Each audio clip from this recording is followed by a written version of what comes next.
The controller featured in today's review was provided courtesy of Retrobit.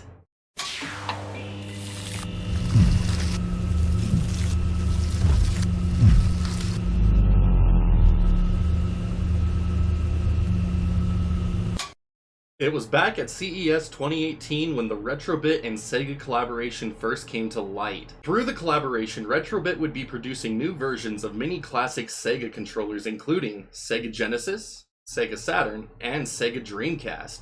Needless to say, I have been eagerly anticipating the release of these new controllers as they have been touted to be of the same quality as the originals.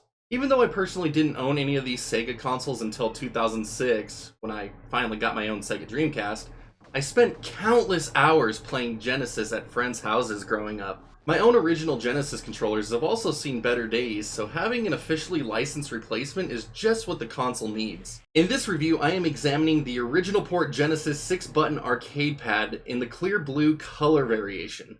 I just gotta say this now, the box that the Genesis controller comes in gives me a wonderful dose of nostalgia. Everything about it is spot on to the originals my friends would get for Christmas. Now, that isn't to say they are a 1-1 reproduction of the original boxes, because they aren't. But it's close enough any diehard Sega fan is sure to swoon a bit upon getting theirs. The controller on the front immediately seizes the eye's attention and it is delightfully glossy. The next thing that grabbed my attention was the foiled Genesis 16-bit Video Entertainment System lettering, which stands out so well on the red stripe background. This background became traditional of the Genesis games and hardware in 1993 and still looks as good as ever. Below the controller, we can see the proper naming of the controller, the 6-button arcade pad, just as in its original release, and that it is for use with the Sega Genesis console and Sega CD add-on. If you opted to get the USB version, here is where you would be informed that it is for use with PC, Mac, and Steam. The color scheme of the controller is displayed here as well. Shifting our focus to the top right of the box, we can see the old Sega seal of quality in all of its original glory. Moving down to the bottom right of the controller, we have the Retrobit logo, signaling that this is indeed a third-party controller and we haven't time-traveled back to 1995. Moving on to the sides of the box, we have the Genesis logo once again displayed in foil, with a smaller, glossy image of the controller. Moving to the top of the box, we can see the same Genesis logo in picture, only this time we also have the shelf hook to keep it company, just like the original controller boxes. The bottom of the box finally breaks this trend by just displaying the red stripe background pattern. Moving on to the back of the box, we get our biggest departure from the original 6-button arcade pad box. There is a lot more information on display here. The traditional silver-lined black box is still here with Genesis appearing at the top. We once again see the name of the controller and associated platforms for its use. Below this, we get the description of the controller, some of the upgrades the controller has received, and that it is compatible with both original and most clone hardware. The bullet points below this further reiterate this information, but they also include one interesting point. Original grade quality. Throughout history, third-party controllers have always been inferior to the first-party offerings. To see this as a selling point means I am going to run this controller into the ground to see if that truly is the case.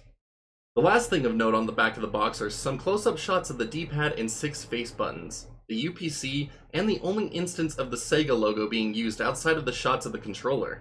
Upon unpacking our controller, we can see that it is securely housed in a plastic shell to keep it from moving in the package. The plastic shell is also indented to allow the cord coming out of the top of the controller place to be routed to the underside, so it doesn't pinch it at any point, thus avoiding damage. Outside of the controller, there is nothing else included in the packaging like a user's manual or warranty card. Now that I have spent an hour talking about how amazing the box for the new Retrobit Sega controller is, let's talk about the controller itself. The shell is identical to the original 6-button model, as is the connector that plugs into the console. The controller authentically features textured plastic with the top of it and areas surrounding buttons being completely smooth. The cord, although longer than the original, thank goodness, is also around the same thickness as those found on an original Sega product. Proper Sega branding can also be seen above the start button and on the connector, further pursuing authenticity. Face buttons and D-pad are also the correct black and gray color scheme you would expect. The B and Y face buttons are also sporting the proper bumps for players to know where their thumb is without having to look down at the controller. Aside from the Retrobit logo on the back and the word Retrobit printed on the inner circuit board, visible on the clear blue model, you wouldn't know this isn't an authentic Sega branded controller from the 90s. Well, to be fair, Sega never made a clear blue controller variant either, so that's kind of a dead giveaway, but besides the point. Since one of the bullet points on the box boasts original grade quality, I decided to submit the Retrobit model to as much 90s era brutality my friends and I would subject to their original controllers. Swinging it around by the cord saw no loosening of the stringer leaf at the top of the controller. Delivering some solid blows to imitate the rage of losing a fight in Street Fighter II also resulted in no damage to the controller. Next, I decided to toss and drop the controller around the room. Once again, there was no permanent damage evident cosmetically or internally. For the last stress test, I decided to put pressure on the controller, and even when pressing down at full strength, there was no give in the plastic. For anyone worried about construction quality, have no fear, Retrobit made these solid.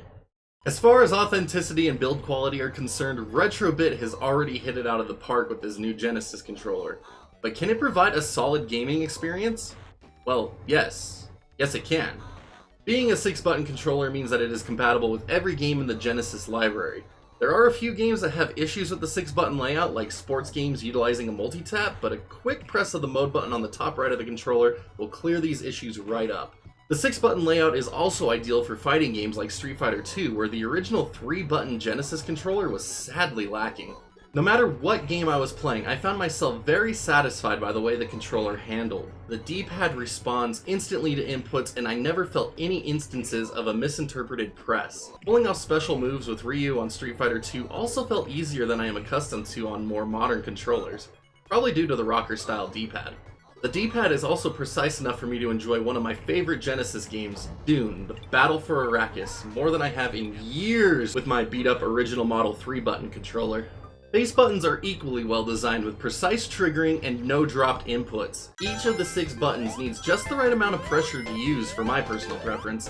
Swift jumps are easy to pull off in Sonic. Holding down a button for throttle and outrun doesn't cause any strain.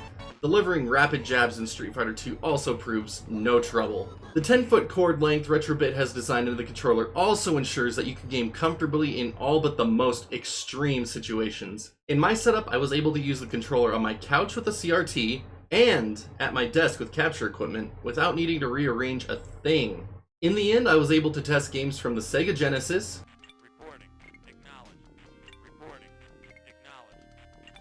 CD, 32X,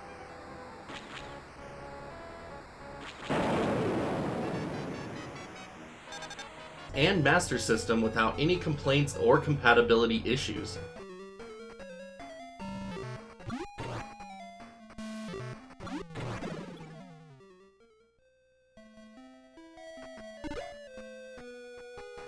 As far as critiques go on what I would have liked to see improved on the controller, I have none. But if I could wish for something, it would be to see the controller come out in more colors later down the line, like an awesome clear green.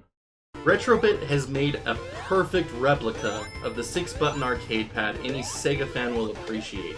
No, scratch that. Retrobit has made a better than perfect version of the 6-button arcade pad with its upgraded cord length. Everything from the box, build quality, aesthetics, and gameplay is spot on to anything Sega themselves ever produced for the Genesis. Even more surprising is the price Retrobit is offering this premium piece for. Just $14.99 for the original Genesis version. If you are in the market for replacements for your worn down Genesis controllers, you can't beat what Retrobit has crafted for the price. Go grab a pair. They release on March 29th. Just a quick note here on the USB version of the Genesis controller Retrobit has also produced. It features the same original design as the Genesis version, but has seen the mode button move just below the start button. The shift was made to accommodate the inclusion of 2 additional shoulder buttons, unsurprisingly labeled L and R. I did not ask for a review unit of the USB Genesis controller, so outside of these documented changes, I cannot say for sure if quality and performance will be any different than the original port Genesis controller reviewed here. The USB version of the controller is also available now at a price of $19.99.